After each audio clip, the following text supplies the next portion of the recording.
ಕಾಲ ಬದಲಾದ್ರೂ ಅಮ್ಮಂದಿರ ಅಕ್ಕರೆ ಬದಲಾಗಲ್ಲ. ಮಗ ಓದು ಬರಹ ಕಲ್ತ್ರೆ ಅವನ ಹಣೆ ಬರನೇ ಬದಲಾಗತ್ತೆ ಅನ್ನೋದು ನಮ್ಮಮ್ಮನ ನಂಬಿಕೆ. ಅವಳ ನಂಬಿಕೆ ಸುಳ್ಳಾಗ್ಲಿಲ್ಲ. ನನ್ನ ಅಮ್ಮನಂತ ಎಷ್ಟೋ ಅಮ್ಮಂದಿರ ಕನಸುಗಳಿಗೆ ನೀರೆರಿಯೋ ಈ ಶಾಲಾ ದೇಗುಲ ಗಟ್ಟಿಮುಟ್ಟಾಗಿರ್ಬೇಕು. ಅದಕ್ಕೆ ಈ ಕಟ್ಟಡಕ್ಕೆ ಹೊಸ ರೂಪ ಕೊಡೋ ನಿರ್ಧಾರ ಮಾಡಿದೆ.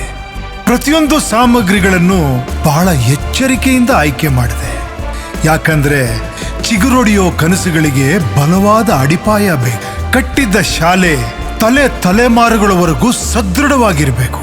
ಗಾಳಿ, ಮಳೆ, ಗುಡುಗು, ಮಿಂಚು ಏನೇ ಬಂದ್ರೂ ಅದನ್ನ ಎದುರಿಸಿ ನಿಲ್ಲೋ ಲಾಂಗ್ ಲೈಫ್ನ ನಂಬಿಕೆಯ ಗುರುತಾಗಿರ್ಬೇಕು.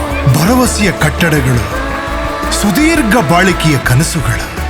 SK super TMT, the long life TMT.